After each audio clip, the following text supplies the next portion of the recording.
Hey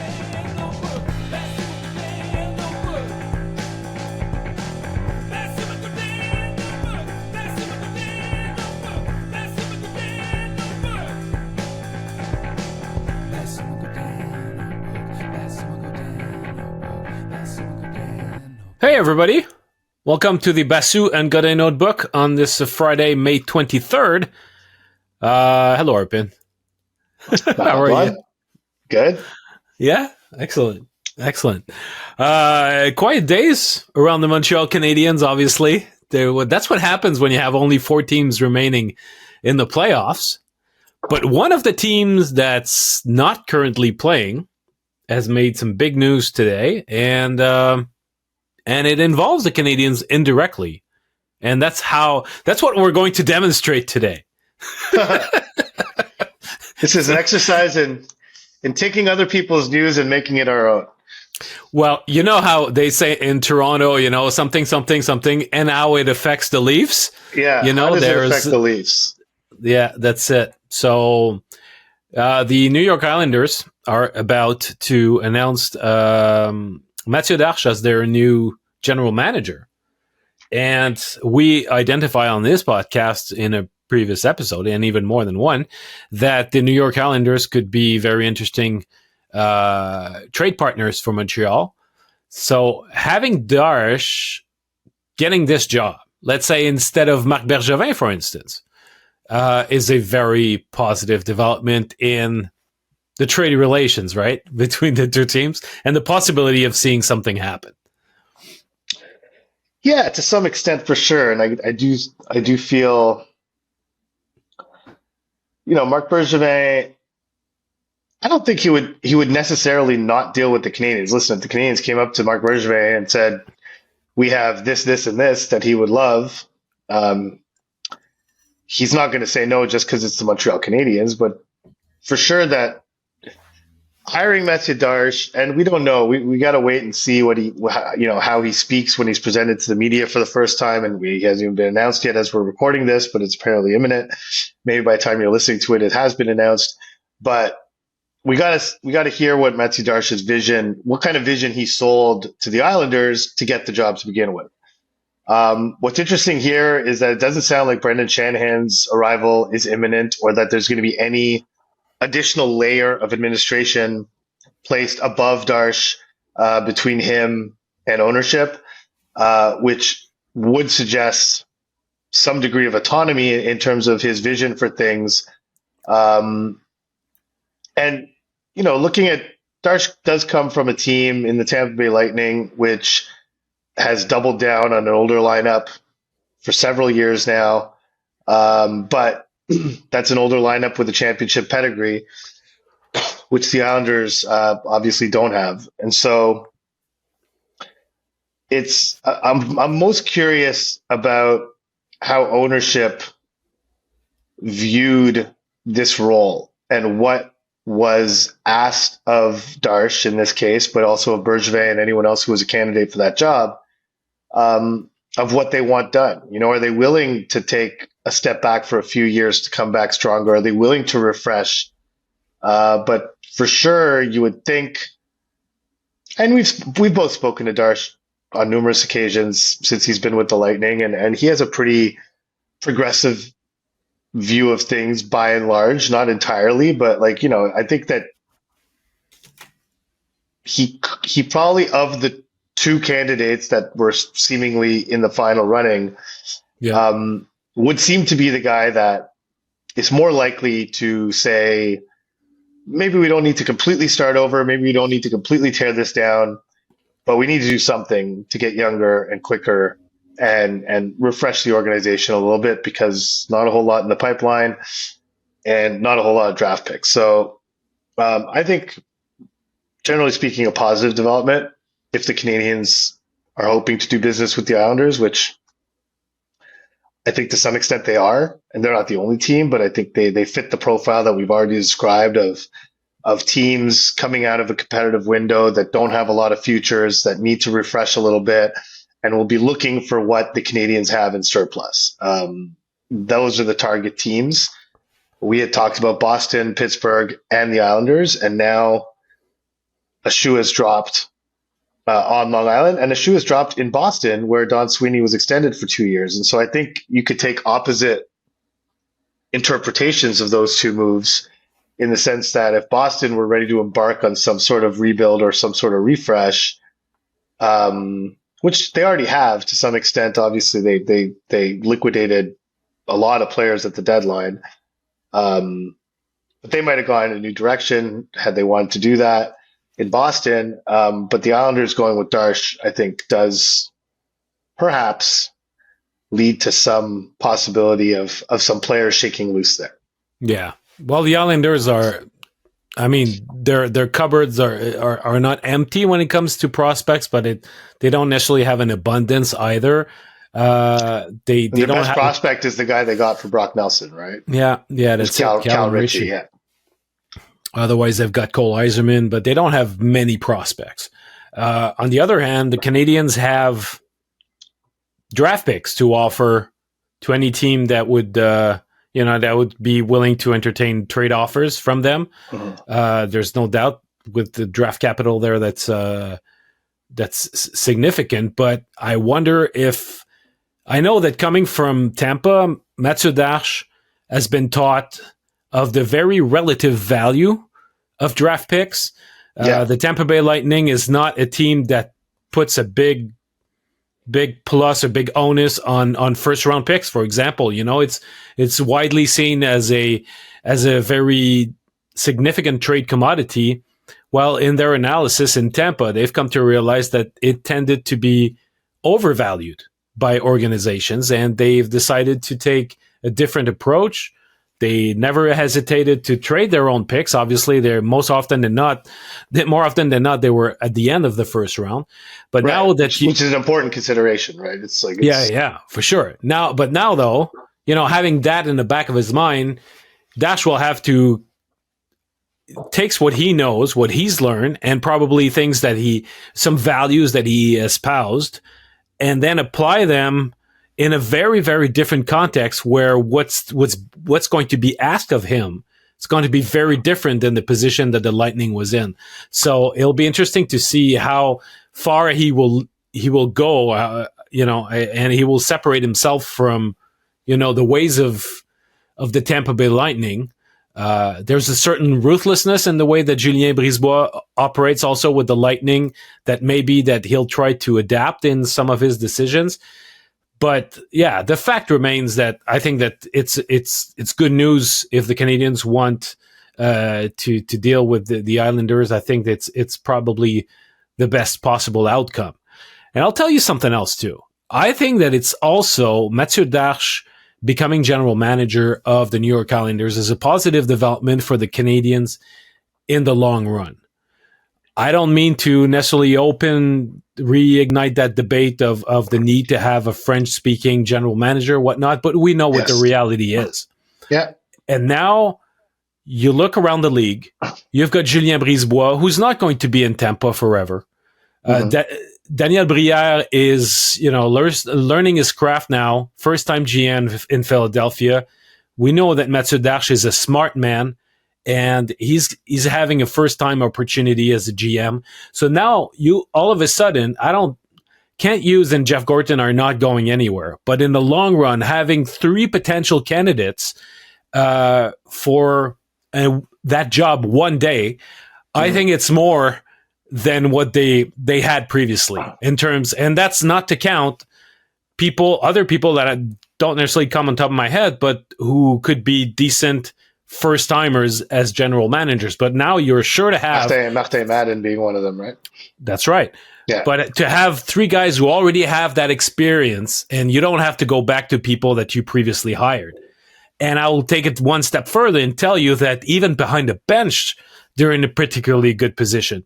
Because Pascal Vincent, André Tourigny, Jim Montgomery, right there you have three very good candidates that one day could become head coaches of the Montreal Canadiens. So in both at both positions, both head coach and general manager, you got prospects, and you don't have just to look for retreads and guys who were previously employed by Montreal or that you're bringing back for a second time. I think it really bodes well for the future. Yeah, that's a good point. And can't forget that Mathieu Darche was a finalist for the job here, as was Daniel Brière. So they were both interviewed for this job in Montreal. Darche, I think, went a little further along in the process than Daniel did, if I remember correctly. Am I right about that? I forget. I think it's the other way around. The other way around, right? Okay, but anyhow, they were both involved. And then, but when you talk about his experience in Tampa, right? And so the one trade that Julien made recently, and it was right around the draft. It was at the draft actually last year. Was the Mikhail Sergachev trade to Utah, right? They got JJ Moser, who's a legitimate top 4 NHL defenseman. Yeah. A 7th round pick, a 2nd round pick in 2025, which they have this year, unless they traded it in the Gord trade, which I'm not sure. But anyhow, they got that 2nd round pick, and they got Connor Geekie.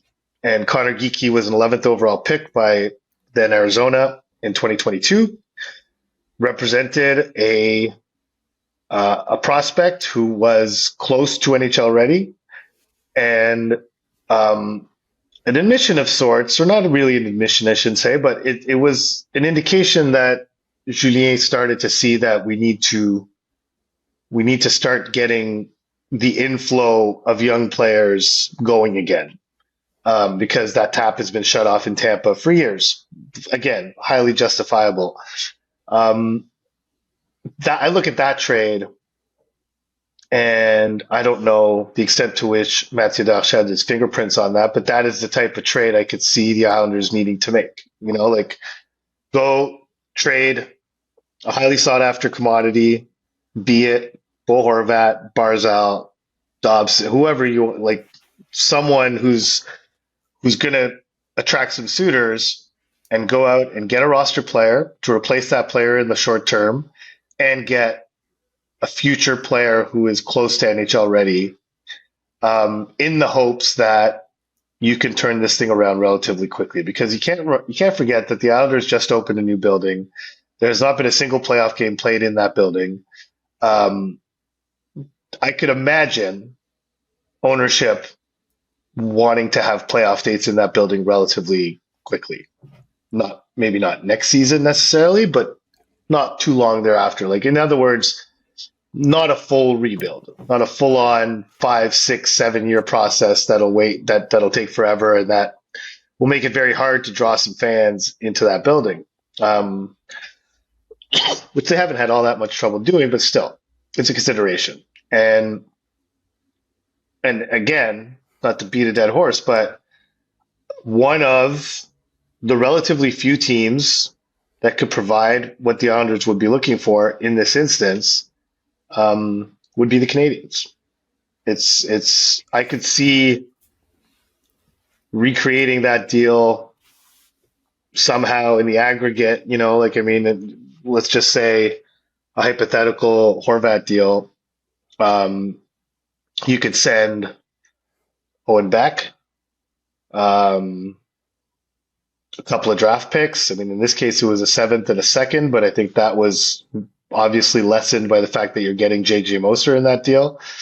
And the Canadiens equivalent of JJ Moser is take your pick. There are guys on their roster that you could send over. I know people won't want to hear this right now, but like Josh Anderson would be pretty attractive to a lot of teams right now. Like there's players that the Canadiens could move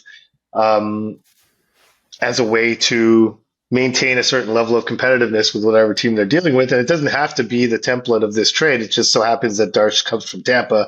Tampa made that deal last year.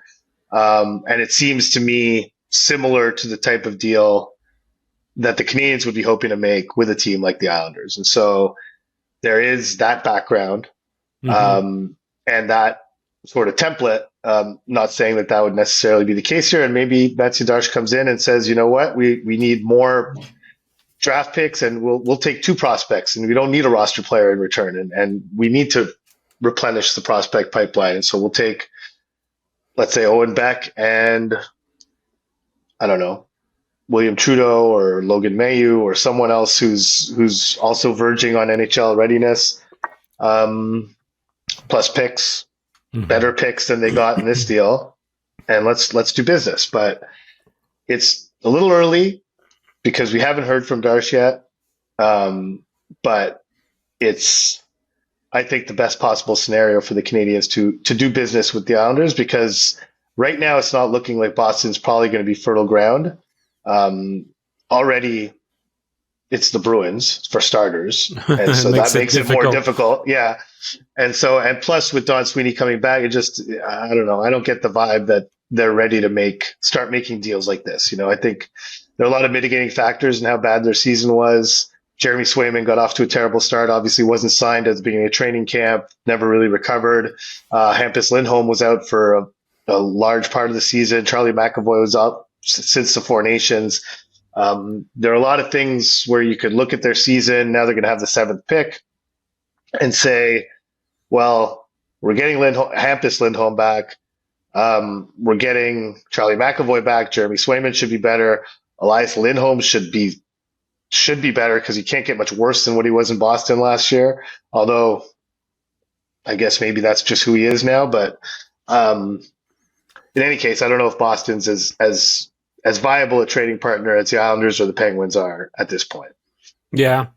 Well, I think the Montreal has not only futures, but borderline present assets to offer. So it's not necessarily just teams that will be willing to completely rebuild. It can be also some sort of, reset on the fly, but bringing guys that, are able to play at the NHL level right away. And I think that where the example of the Sergachev trade makes sense is that there was a component there where it was both a roster player that's you bring in to contribute right away and can be at the worst a placeholder for the guy that you parted ways with, plus some future pieces too. So I think that the Canadiens are in a good position to offer that to another team such as the New York Islanders. Obviously, there's always the name Bo Horvat in the back of our minds, but let's say the Montreal Canadiens are not able to strike a deal either with the Islanders or any other team during the course of this offseason.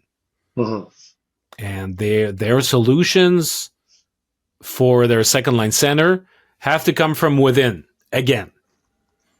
I remember you writing about Kirby Dach not so long ago, where basically you were, it was your own evaluation, I suppose, that at the time of him as being their second line center was done.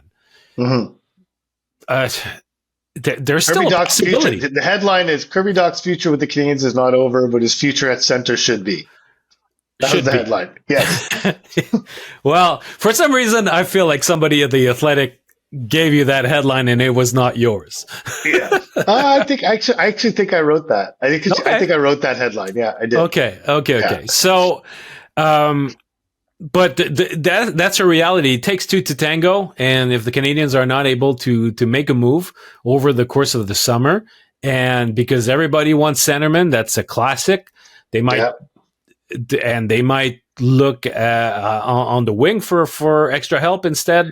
Not only does everyone want centerman, everyone is seemingly looking for a number 2 center.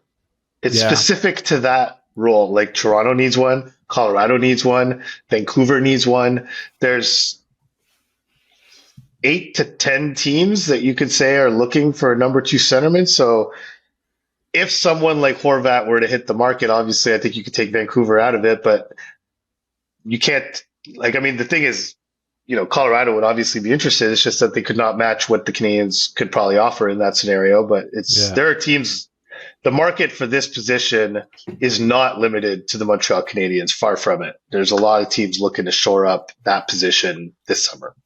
So, okay, well, my question to you is, in the event that they strike out and they are not able to make a move this summer, and they have to look from within and say, okay, our 2 best options, because we're not going to try to move Ivan Demidov as a center, as some fans have suggested. They're not going to do that. No, I would be surprised. So you've got basically you have to turn again to one of Dach or Newhook. Are you willing to revisit that position on Kirby Dach, and what do you see for his future with the team? Well,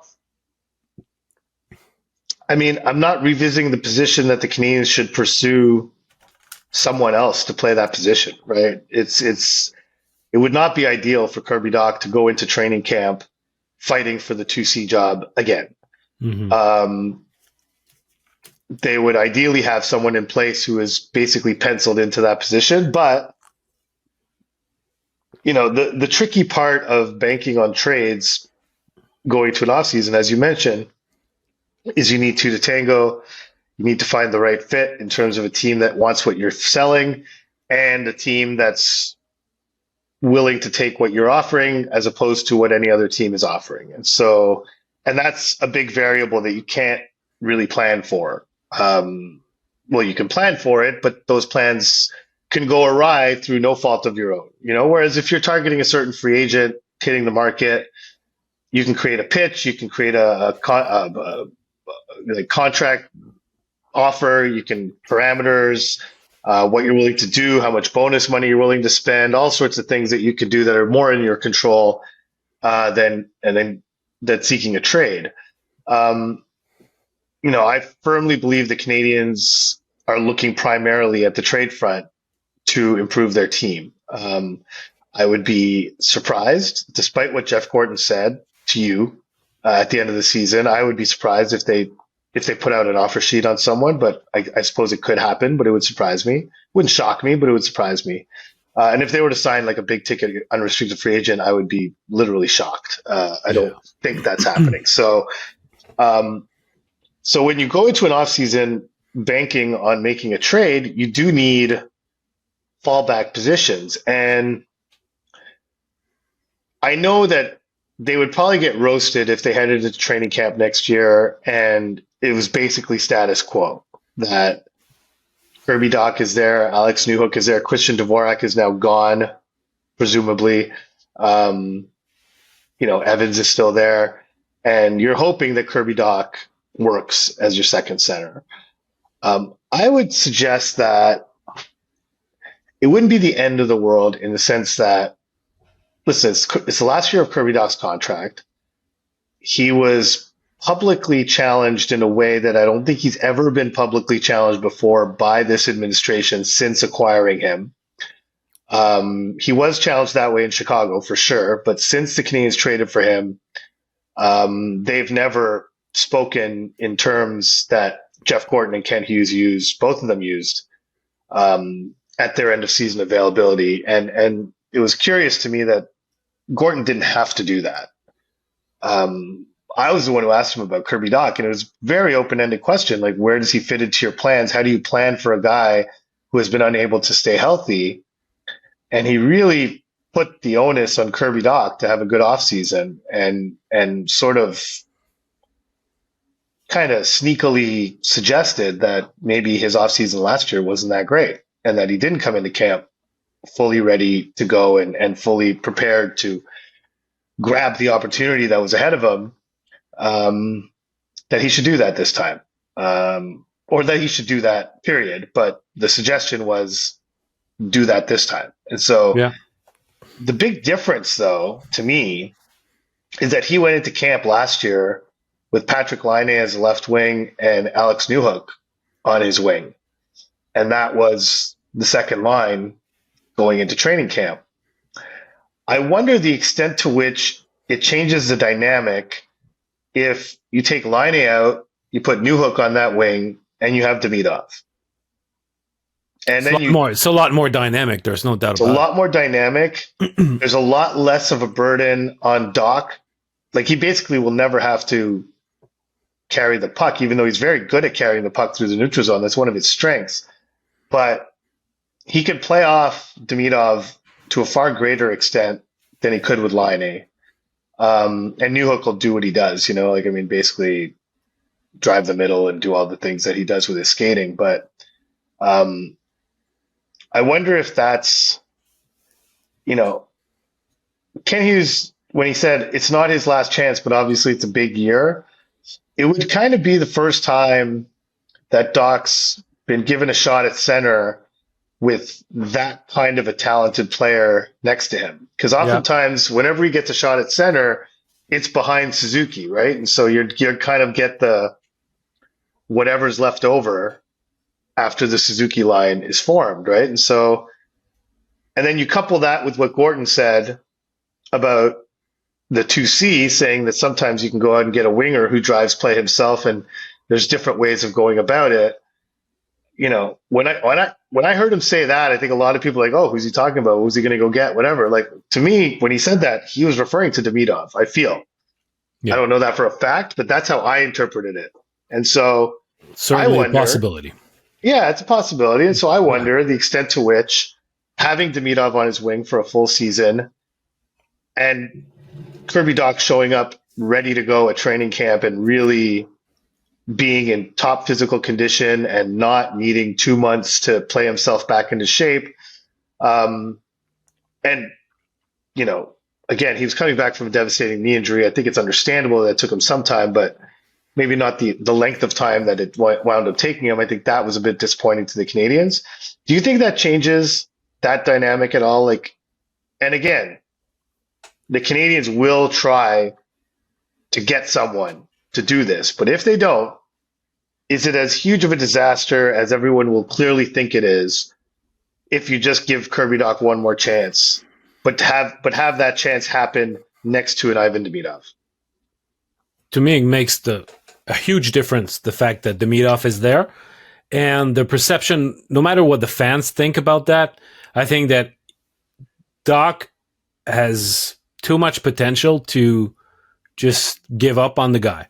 If I'm Kent Hughes, I made one of my most significant trades since I'm GM of the Montreal Canadiens, acquiring that guy. That's how much. I don't think it's one. That is the most significant trade. Yeah, that they've made, in my opinion. They, I don't think that they're ready to give up on that package. And it's true that he did not play very well.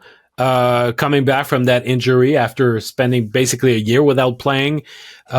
He did not find his groove back. I think that the chemistry with Patrick Laine was non-existent, and it hampered him. It created an anchor for him, whereas I think that he's a guy who's got more explosiveness in his legs and in his brain than what he showed last season.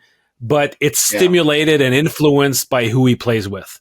He can have guys next to him who will slow the game down or who will speed it up. And I think that he needs guys who will speed it up, and he's the one who can slow it down if need be. But to have a guy who plays slower than him, that makes trying to play with pace becomes very, very difficult. I think also that you don't give up on a guy like that, even if it's just as a winger. I think the whole concept of Kirby Dach, who he can still become if he's healthy, I think is something that's very valuable for the Canadiens. And if they were to go out and manage to get a second line center, I would still put him on the top six. He would be my left winger. Yeah, I would. I still see him as a top six forward for the Canadiens. Preferably on the wing. You could even put Slav at left wing on that line and have him play with Suzuki and Caulfield eventually. Sure. Yeah. That's definitely a possibility. But I see a lot more potential, a lot more growth potential and possibilities in terms of versatility with Dach than with Newhook. I know that you're completely bought into what Marty has been saying this year about Newhook using his speed defensively, and all that, and how much he got better.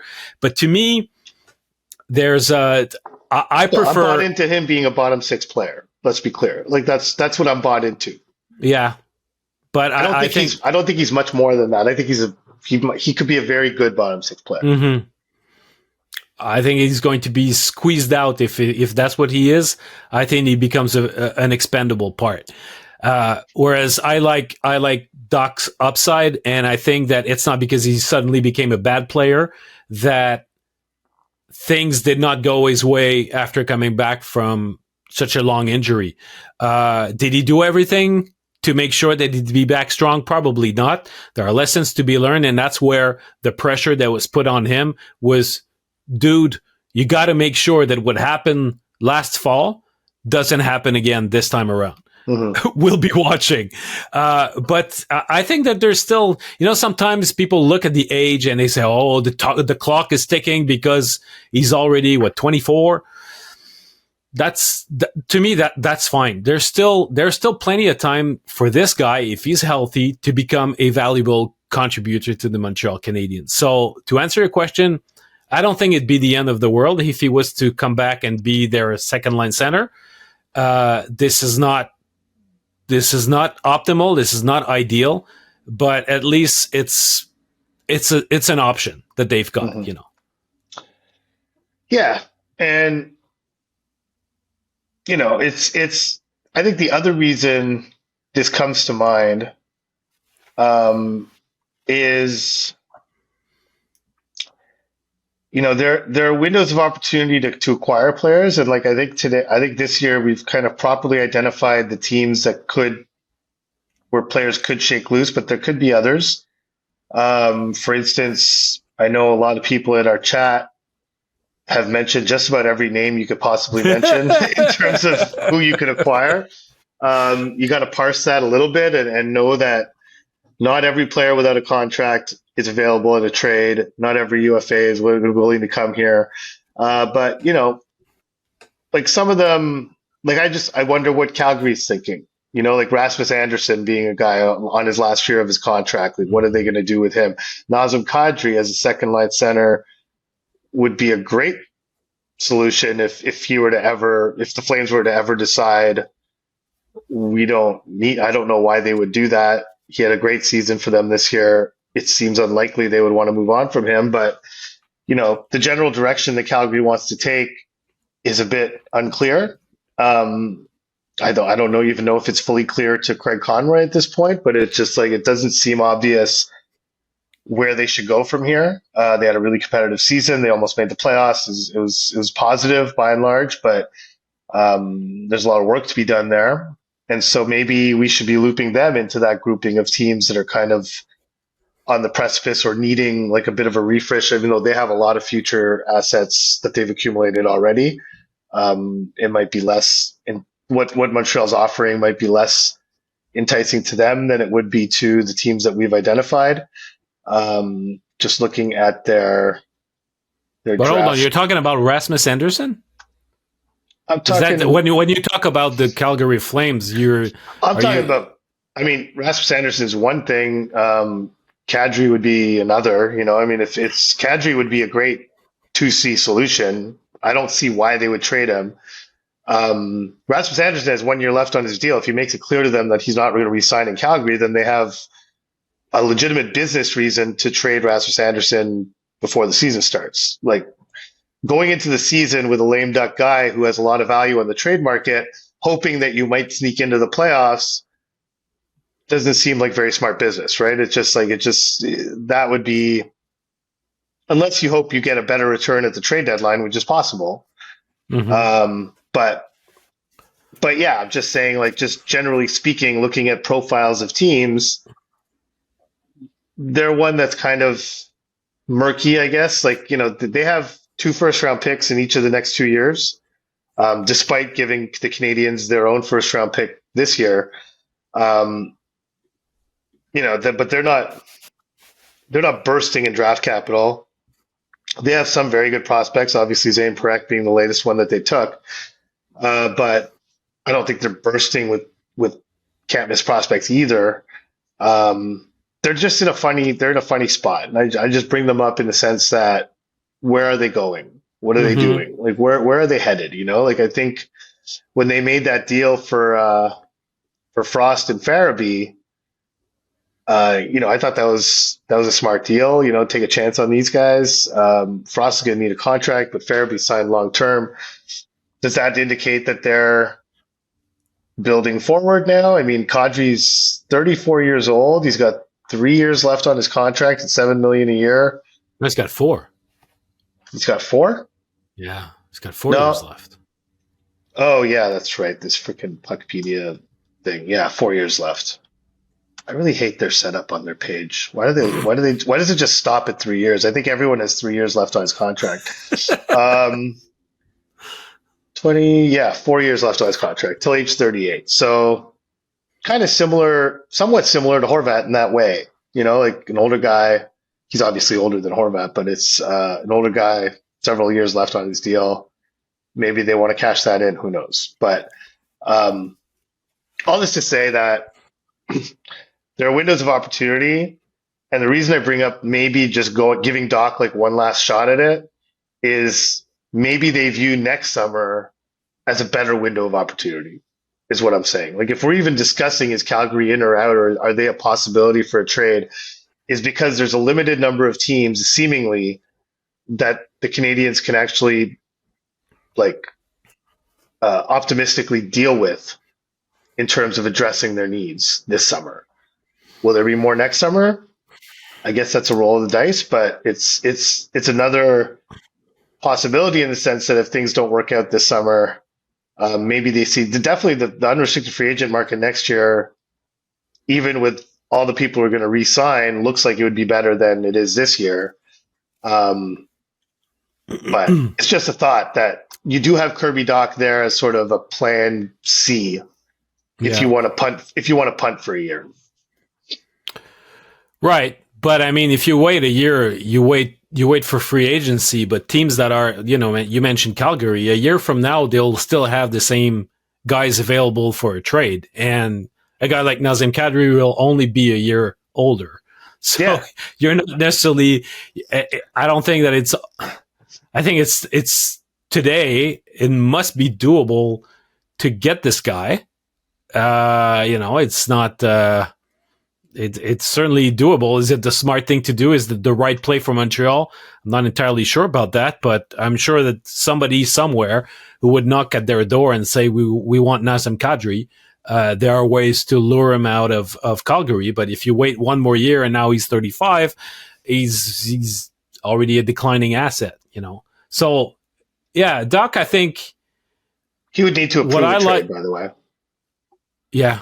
Oh, well. He has an NMC, but he grew up a Habs fan, if I'm not mistaken. Yeah. Hardcore Habs fan. To me, this is something I always have a positive bias for non-Quebec players who grew up as Habs fans, thinking, this guy would love to play Montreal. That's true for Crosby. It's true for Logan Stankoven. Nazem Kadri is in that group too. I don't know. Those are the three that I know. There must be others that were vocal about it over time.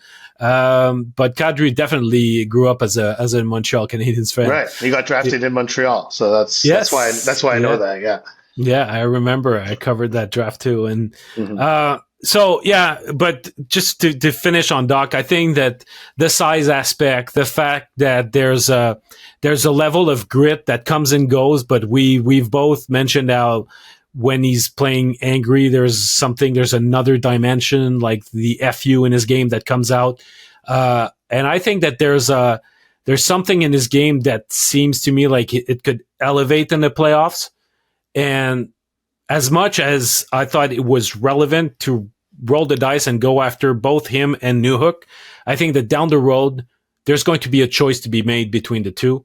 And especially if they want to improve at other areas, trying to get some outside help. And between the two, I'm still Team Dach, despite the knee, despite the bad season last year. Just find him teammates that are not named Patrick Laine. I think that he's going to be better for it. Yeah, and I think we should briefly talk about that too. Like the Canadiens took in information last year. We said it all over and over again, how that's what that season was for. And for Laine, I think they've probably realized that, it's worth like oftentimes, we talk about guys like, oh, he can't play. If he can't play in your top six, then he can't play. And because he's an offensive guy and putting him on a fourth line makes no sense. In his case, he's so good on the power play that maybe it does, and that maybe you could put him on a fourth line and he could survive there and, sort of play within himself and not be overly concerned with creating 5-on-5 offense. Like I felt at times it was such a topic of conversation, his 5-on-5 play.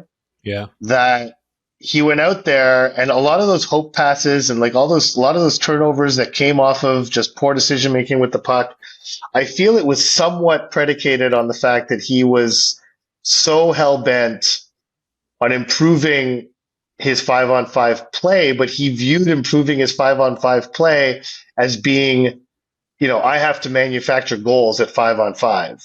Whereas really what Martin St. Louis and frankly a lot of his teammates wanted improvement in was just managing the puck, like doing the opposite of what he was doing. Like, manage the puck, be patient, wait for your opportunities, make the right decisions, make the right plays, keep the puck moving forward, make sure it stays in the offensive zone, and things will happen.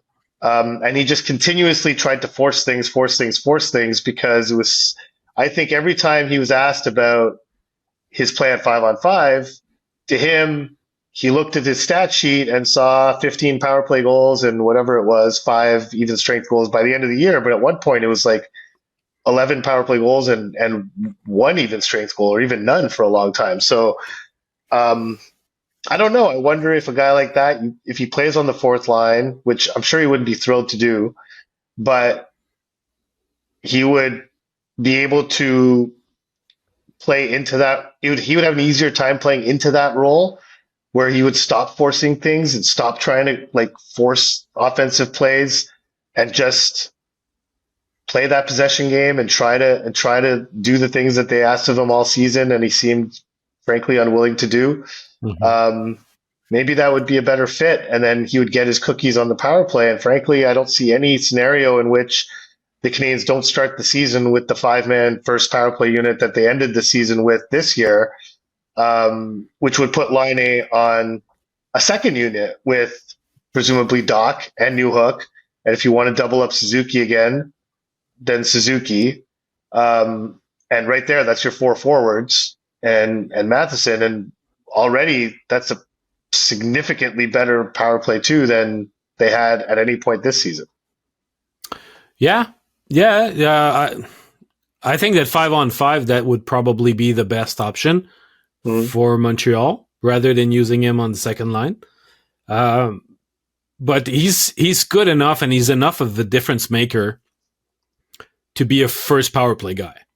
And if he's not, then a fourth line forward who's offensively oriented and who's a second power play guy. There's not that many guys right now in the league that are of that profile. There's Victor Olofsson, I would say in Vegas. That's about it. Yeah. Otherwise, I mean, Jeff Skinner has been in and out of the lineup in Edmonton throughout the year. It reminds me of Brandon Peary. Well, yeah, but Brandon Peary didn't stick to the league. I know, but when he was in the league, he was a fourth line guy who's a power play guy. Yeah. So I don't know. There might be teams out there. I'm not necessarily advocating for Patrick Laine trade here because I would like him to find his touch and become the player that he can be with Montreal. Ideally, he still has ways to go, but if the Canadiens are going to go into next season with the 5-man unit that they finished with, as you said, with Demidov there on the first power play, which makes sense, then Laine becomes a very disposable asset for them. And then it becomes probably a situation where another team would say, you know what? We know all about his limitations 5-on-5, but we recognize that he's a difference maker difference maker on the power play, and we need a trigger like that. And then, so, it's... But I don't think it would be, when I say he could be on power play too, like the unit that I just described would compete for minutes with power play 1. Like they would get 40 to 50 seconds of each power play as legitimate second unit that would push power play 1 to perform. But that's true in theory, but truly, how many teams in the NHL have 2 equal valued power play units that push each other?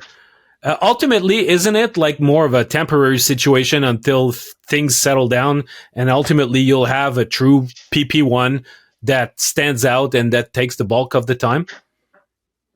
Well, I don't know if they need to take the bulk of the time to the extent that theirs did. While I agree that it's not common that you have like a real PP2 that really pushes the envelope, but it's also true that not every team gives their first power play unit a minute 40, a minute 35. They don't give their first power play unit 3 entries, which is generally what the Canadiens first power play unit got. That's because they're coming out of the zone too often. Well, sometimes it'd be 4 entries. So, anyhow, it's just to me, it's something the Canadiens need to consider. And if you strike out on the trade front, if you're not able to bring in a 2C, and if you have to go into training camp hoping that Kirby Dach can take that spot, pinning him to Patrik Laine would be putting him in a position to fail. And so I think they need to get creative and not necessarily look at what other teams in the league do. They're going to need to get creative to keep Patrik Laine in the lineup and make him useful. And so I think that's one way they could do it, because they don't want to do that to the detriment of the ultimate plan, because let's be honest, if Patrik Laine survives the whole season, it will be his final season in Montreal. There's very little doubt.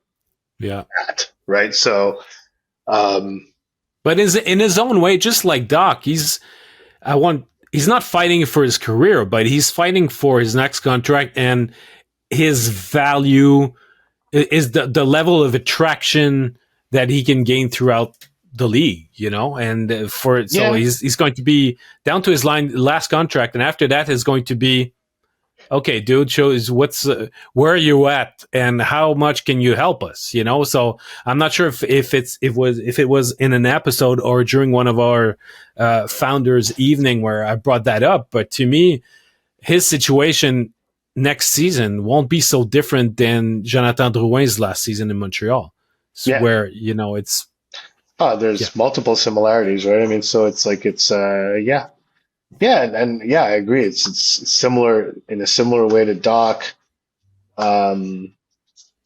Shouldn't necessarily write off Laine either, but I think there's certain habits in his game that continued throughout the season or throughout his time when he was healthy, that just seemed like difficult to eradicate. Because Martin St. tried. So I think that generally, if you look at the playoffs this season, the teams that have made it to the Final Four all finished top 5 in Corsi, so in shot attempts ratio. Top 5 in the league this year. And so that generally correlates pretty well. Yeah, absolutely. Like year after year. Yeah. It was the same last season. There's no doubt. 3 of the 4 teams also were top 5 in expected goals. So this suggests that in today's hockey, it remains an important measure for team success, and the Canadiens have ways to go in order to climb up the ladder and be competitive on that front. But I think that they have to look at guys who will help out in that department, that will stimulate puck possession, that will, probably encourage a bit more volume too. Whereas power play, none of the 4 teams that made it to conference finals were in the top 10 of the on the power play this season during the regular season. So it's not necessarily as much of a factor. It's just that when you're presented with an opportunity, you better bank on it. And we see the Florida Panthers doing that night after night. But that doesn't mean that there are other teams in the league that could not, could use some help. The Islanders, we started our conversation by talking about the Islanders. They're 31st in the league this season on the power play at 12.6%. The Flyers and the Flyers are 30th. So yeah, that's it. The second half they couldn't score. Yeah, on the power play at all. And that was when they were still pushing for it. And arguably that's the main reason why they missed the playoffs. Yeah, that's true. Not having Barzal around was a factor. Well, it's kind of the thing about Mathieu Barzal. It's that he tends to not be around. He tends to get hurt. So listen, you've been spending some time around Laval. I have not, for the most part. But you had an interesting piece on Florian Xhekaj recently that I thought we should. This could be our Future Friday segment, but we've already done Future Friday about Florian Xhekaj. We've ditched Future Friday, so we're not even. Should we just play the theme song just for fun? Let's play the theme song just for fun because we haven't done it in a while. Okay, let's go to Future Friday. Future Friday.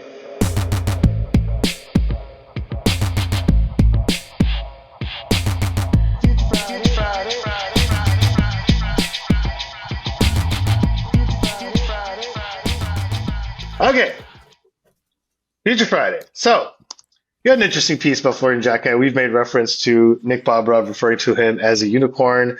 We had some fun at his expense after he said that, and I think we mentioned in a very recent episode, if not the last one or the one before, where he deserves credit for saying that. You led your piece on Florian Xhekaj saying that unicorns are real. What did you come away with? What did you learn for those who didn't read it? In looking deeper into Florian Xhekaj? I think that my biggest takeaway is how there was a lot of prudence coming out of Pascal Vincent early in the season. It's like, we like what we see from the kid so far, but he's got ways to go. It's a long-term thing. Mm-hmm. So he was being very careful in trying to project I think you're being generous. He was borderline dismissive at the beginning of the season about Florian Xhekaj. He's very young. We're going to see, it was not, at the time I remember, I think you're referencing the same, I was there for that conversation. And it was more about that Luke Tuck. It was more about Luke Tuck and how that role is a dying breed in the NHL. So guys who can do that, play a tough game, physical, fight when need to, and score goals. And he saw a future for Luke Tuck in the NHL at that time. And I think, one of us brought up, you also have Florian Xhekaj, and he kind of was, but he's far away, he's a young guy. We got a lot of work to do with him. It was borderline dismissive. It was more than being cautious. I would have characterized it as we're not there yet with that guy. And understandably so. I mean, the kid arrives from the OHL. He's a rookie in the American League, and he's a fourth liner to start the season. So before you try to picture him in the Montreal Canadiens jersey, it's not for tomorrow. But now we are in the Calder Cup playoffs. Florian Xhekaj scored a beauty of a goal in the winner. My God, the game winner on Wednesday night against Rochester. Mama hides the cookies. Yes, baby. Yes, baby. But apart from that, I mean, it's the fact that he's playing center on a line where Owen Beck has been moved to the wing. He's taking key face-offs, either plays against the opponent's top line or the line that currently gives them trouble. Rochester it's Josh Dunn's line, their energy line, big guys on that line. Plays PK, plays second wave of the power play. There's just so much that's happening is, there's so much growth in his game that now Pascal Vinzenz is not holding back anymore. And he said he never ceases to surprise us. And he says, I should not be surprised anymore. But he still raises his game at every possible opportunity. And it's impressive. So he's become, in a matter of months, a go-to guy for him at, only now 21 years old. Scored 24 goals during the regular season, racked up the most penalty minutes in the AHL. He had 6 fights, I think. And he's already, and he won't, that's clearly where the apple doesn't fall far from the tree, but he's clearly the brother of Arbor in the sense that he won't back down from anybody. He oozes confidence. And so that part, not cockiness, but the fact that the quiet confidence, like, I'm going to get it done. I know who I am. I believe in what I can do. And that's reassuring for the type of player that he can become. So I understand totally the excitement that fans might have towards this kid, because it's true. I'm starting to wonder if ultimately down the road in 3, 4, 5 years, the potential impact that he might have on the Montreal Canadiens might not be greater than his brothers. Well, yeah, I mean, I think, listen, I'm not comparing him to this guy, but you watch how Sam Bennett plays in the playoffs and how his game suits that environment better. Mm-hmm. He was just a beast last night. I'm not even coming close to suggesting that Florian Xhekaj is going to be a player that remotely resembles production-wise what Sam Bennett does, but you see the potential of a guy who, maybe at times in the regular season you wonder, does he really belong there? Is he really is he really giving you everything you need from him? And you could see him, especially the way he's performed in these playoffs. He only has 3 points, but it's been way more impactful than his points, And so you could just see that element of him where you will get a lot more value out of him in a playoff environment when he's facing the same opponent over and over again than you will in the regular season. And those are the players the Canadiens continue trying to identify in the draft. So I mean, it's interesting. He played center, I guess, his final year of junior A, before going to the OHL. And then when he got to Hamilton in the OHL, they put him back on the wing.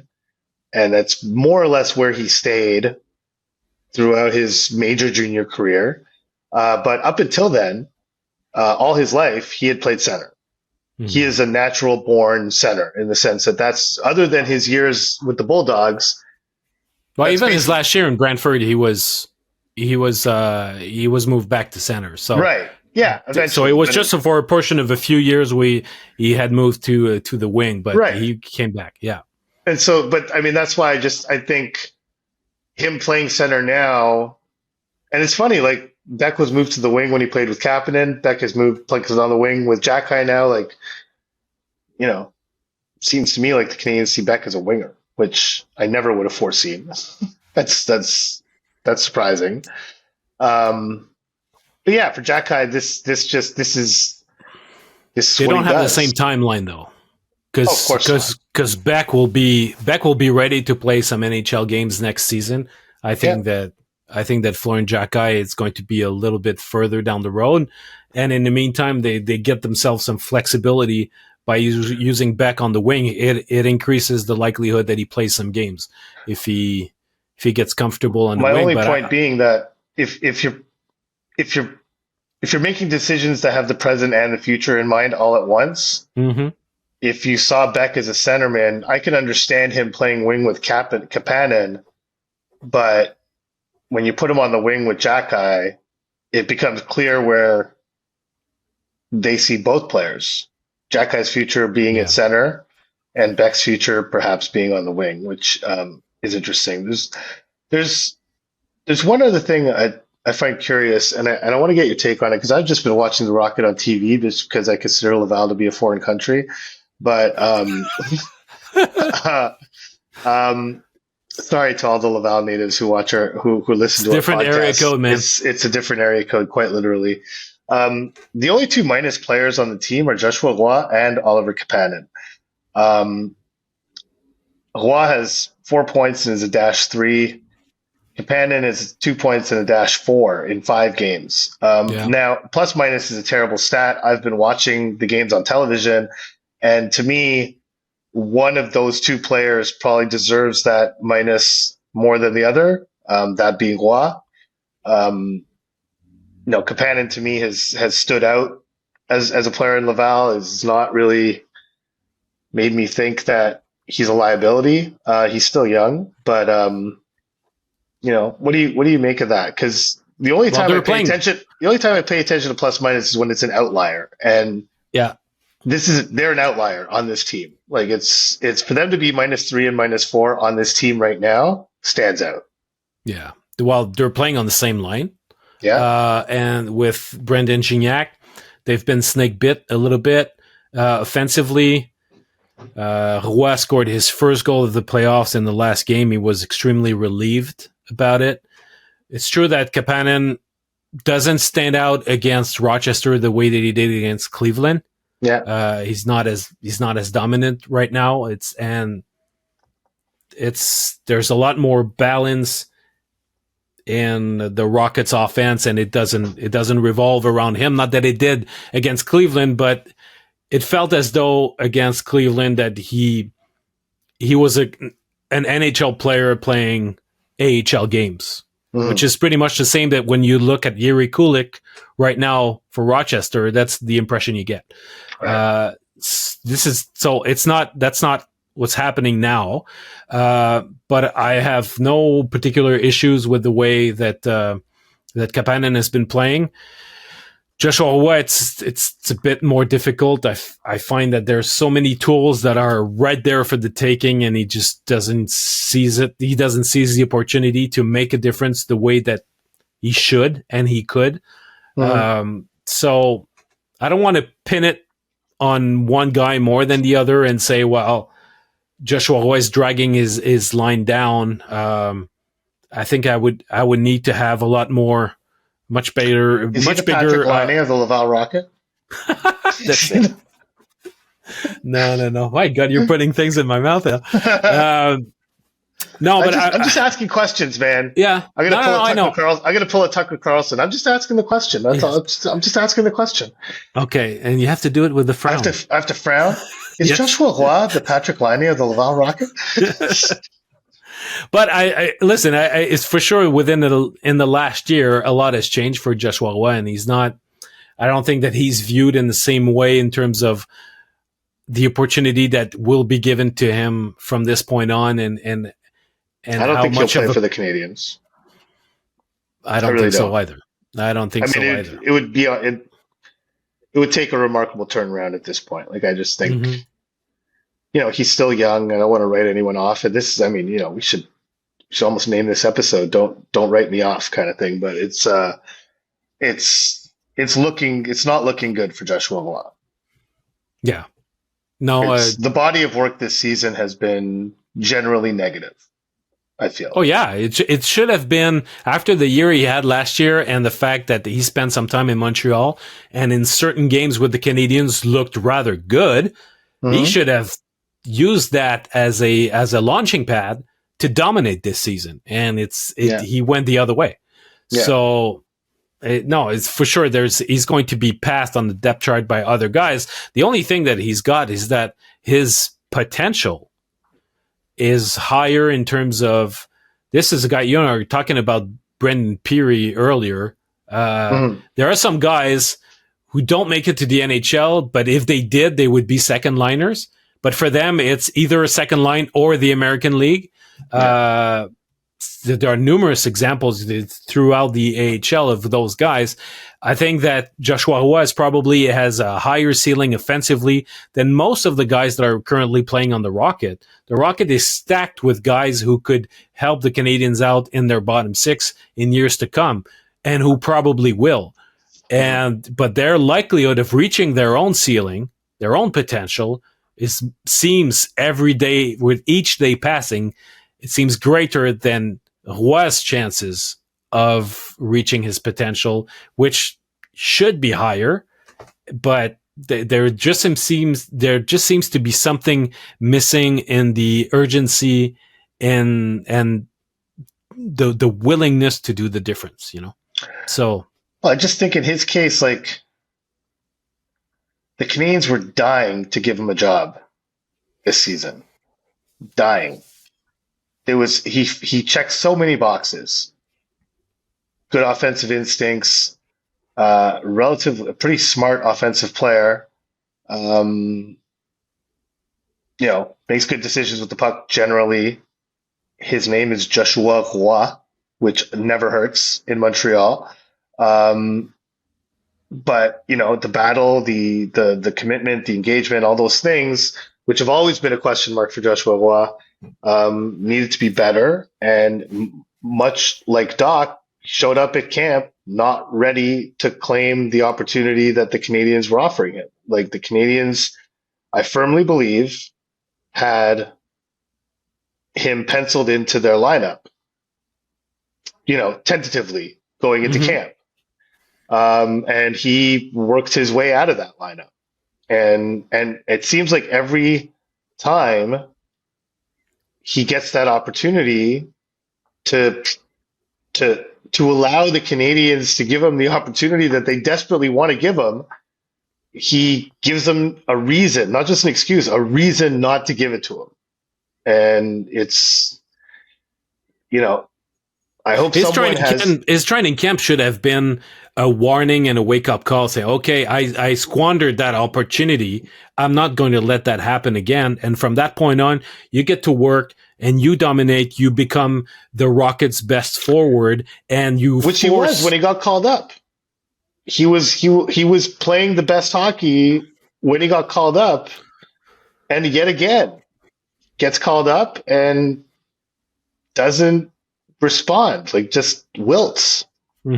He wilted in that situation as opposed to elevating when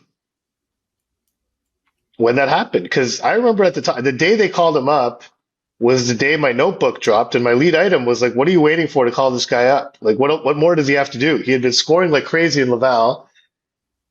The Canadiens needed a guy in their top six, or in their top nine at least, but they needed someone to come up, and I forget who was hurt, but they needed someone. That was during the Western trip. I can't remember. Anyhow. And they came up and was just completely invisible the whole time. So, again, it's not the end of the line. It's not over for him, but he needs to turn the tide here. And he should start right now. Yeah. Quick note, because we resuscitated our Future Friday segment for once. I just want to drop a note on Vinzenz Rohrer, Austrian kid who had a very good season in Switzerland this year, and we saw Austria at the World Championships reaching the quarterfinals for the first time since 1994.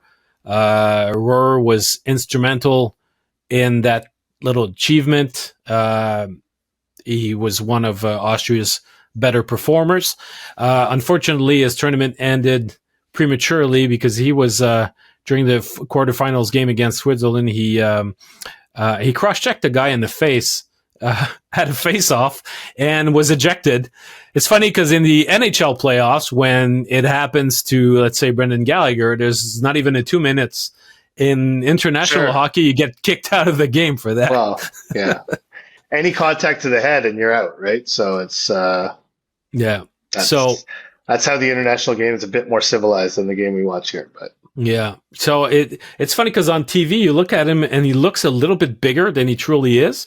But the Zurich Lions website lists him at almost 5'9" and 175. So he's a rather yeah. I would put him at over 5'9". Yeah, I know. Well, when you look at more like I'd give him a solid 5'10". Like I think he's about 5'10". Yeah. Sure. Well, 5'10", when you go like on Elite Prospects, for example, they list him at 5'10". But when I've stood next to him. I mean, that's what I'm going by when I felt like standing next to him, and he did not. Yeah. I mean, Cole Caulfield's 5'9", right? And I did not feel like he was Cole Caulfield. Well, Cole Caulfield's 5'8". No way, Cole Caulfield's 5'9". No way. I think he's listed at 5'9". Is he not? That makes no sense. That makes no sense. It's like they're measuring all those guys with their running shoes on. Elite Prospects has Cole Caulfield at 5'8". So I would put Rohrer at 5'10". That would be I know, but then why his own team would downsize him? Well, maybe they want to keep him around. Well, they probably will, because that's the thing. Even though he's got his rugged style, we mentioned in the past how his former coach Mark Crawford compared him to Mike Keane. Mm-hmm. So he's got one more year in Zurich, and his good buddy David Reinbacher has been following him closely, and he says, "Well, I haven't watched too many games during the World Championships because the games were generally too early, and I would not wake up at 6 o'clock in the morning to watch them."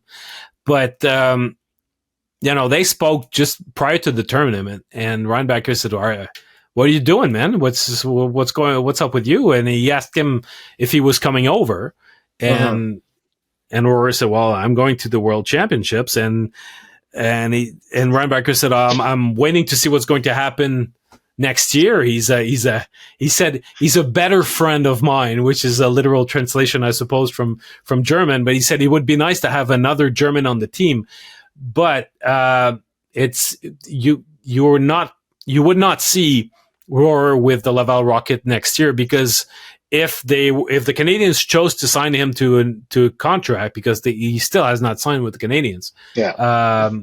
If he was to do that, he would be in a situation where, just like Oliver Kapanen this year, he would have to either earn a spot in Montreal or be returned to his European team, because he's got one more year with Zurich. So he wouldn't, in all likelihood, he would not play with Laval. So it's going to be either Montreal or Zurich. But the Canadiens are they don't have to sign him. It's not. There's no deadline this June for Rohrer, so they can wait a bit more and see how things play out with him. But he's tracking in a good direction, in the sense that even though he's a smaller guy, he seems to have a North American style of hockey to him. And just like, I would put him probably in the category of Sean Farrell and Caden Primo, where those guys are worthy of having a contract, but are more likely to find a home in another team than Montreal Canadiens. I mean, again, not to beat the same horse, but the 50 contract slots are pretty precious for the Canadiens. They have so many guys that they've drafted that they have to make decisions on. Which is, I would be stunned if Rohrer were signed to an NHL contract before next year. Like, I would be really shocked, because, we talked about this when they signed Tyler Thorpe to an NHL contract, and how big of an endorsement that was of how much they believe in him, because those slots are so precious to them right now. But the fact that they have an option to send Rohrer back to Zurich, that's a competitive team, it's a good environment, a very pro-style organization, a great development infrastructure there, resources, everything you could ask for, a good environment for him to develop in, that they would see no need to rush bringing Rohrer over, especially with the European assignment clause that would be included in his entry level contract.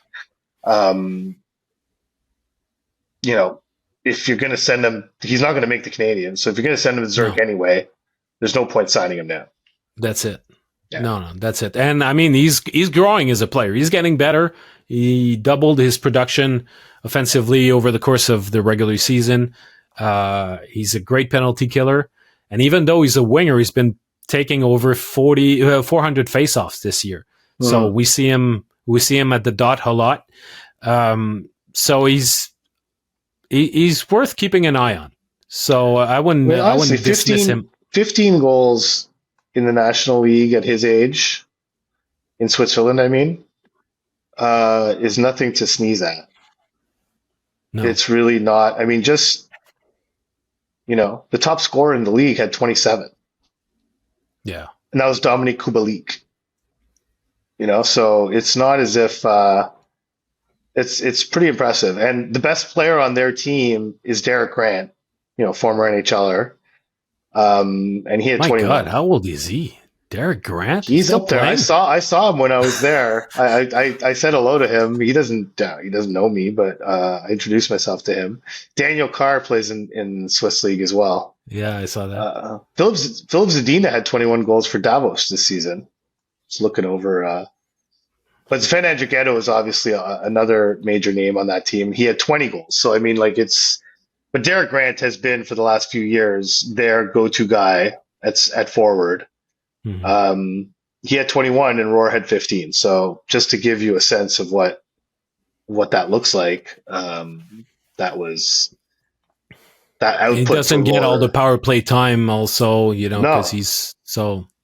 playing a bottom six role, because as his age would suggest he should, but and 7 points in 16 playoff games for Zurich. So yeah.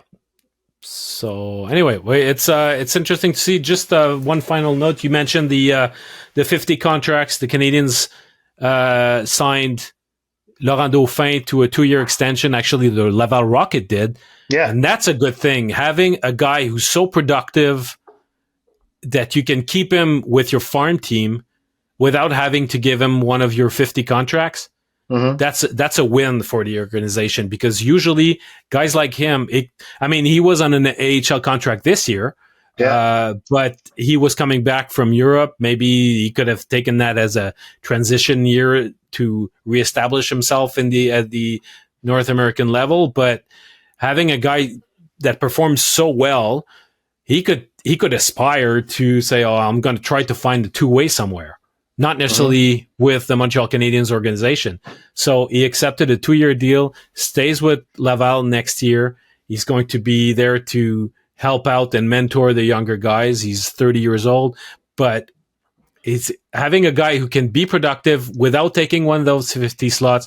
It's precious for the Canadiens, and it's not every organization that gets to have players like that. So it's a little win for the organization. And now they have to pull the same trick with Gignac and Barré-Boulet. That would be the ultimate coup to be able to do that. Yeah, I'm not sure about Gignac. I'm not sure if he's on an AHL deal, yeah. Well, that's what I'm talking about for both of them. Yeah. I mean, if they were both signed to AHL deals, that would be a coup. I don't know. Listen, it's not obvious that they'll be able to do that. I don't know to what extent. I mean, I think Gignac would probably be willing to do it. Barré-Boulet, I don't know, but he had a great season. But if they could swing that with the two of them, that would be a great thing for the organization. It's always about self-evaluation. Also, where do you think you are? How alive do you want to keep the dream?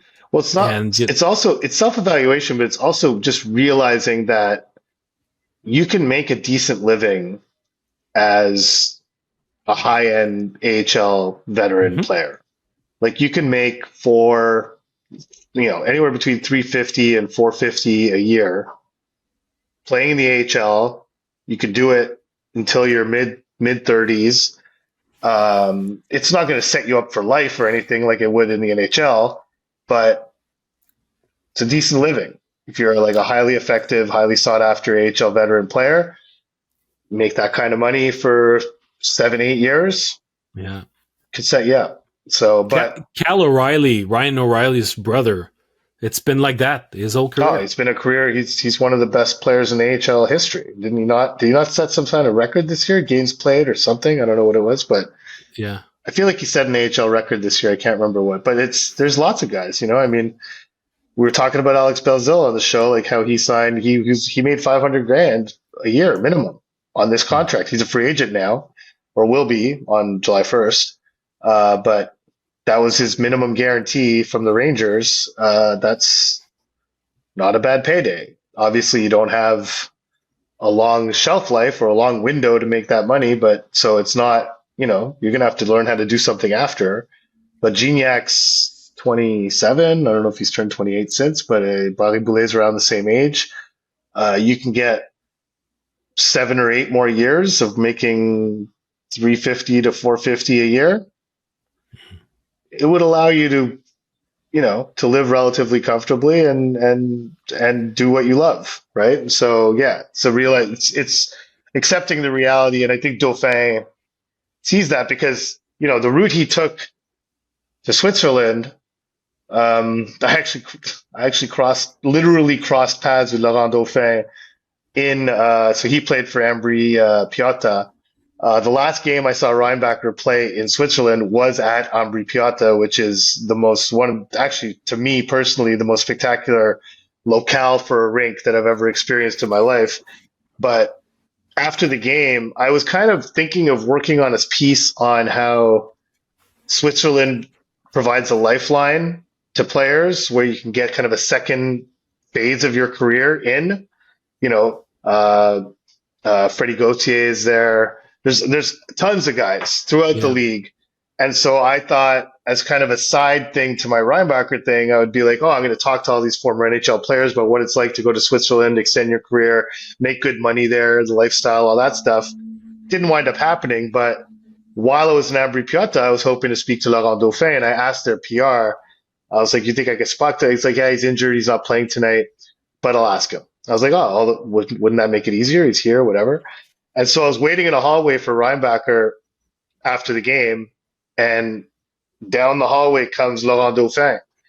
And I look at him, and like he just looked at me, and he just shook his head, and he just kept walking. It's yeah. He clearly knew that I wanted to talk to him, and he clearly did not want to talk to me, and he just kept going. So, but all that to say is that I think that helps with the realization. At the end that I was expecting to that story. No, that's it. That was the end.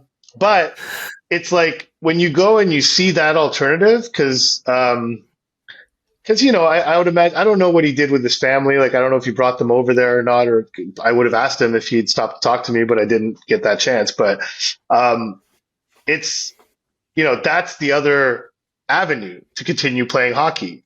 So when you're Laurent Dauphin, or when you're Brandon Gignac, who I think was a 3rd-round pick by the Devils, or when you're Alex Barré-Boulet, who was undrafted, but like a hot undrafted free agent commodity back in the day, you need to look at what's best for your family and your own lifestyle choices. And for Laurent Dauphin, having seen life in Ambry, which by all accounts is an organization that takes excellent care of their players. It's a great place to play. It's a little remote, but all the players seem to like it there. But it's moving your family over there. It's a big commitment. And so,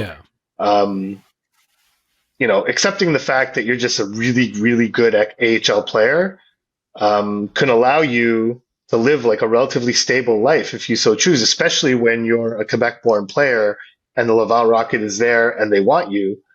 It makes the decision that much easier to raise your family in Quebec and all that. For sure. Yeah. And his partner, she's got her job also, in the Montreal region. So It makes sense. He didn't want to move, so that's fine. And yeah, all those guys, I mean, they're AHLers. They played some games in the NHL.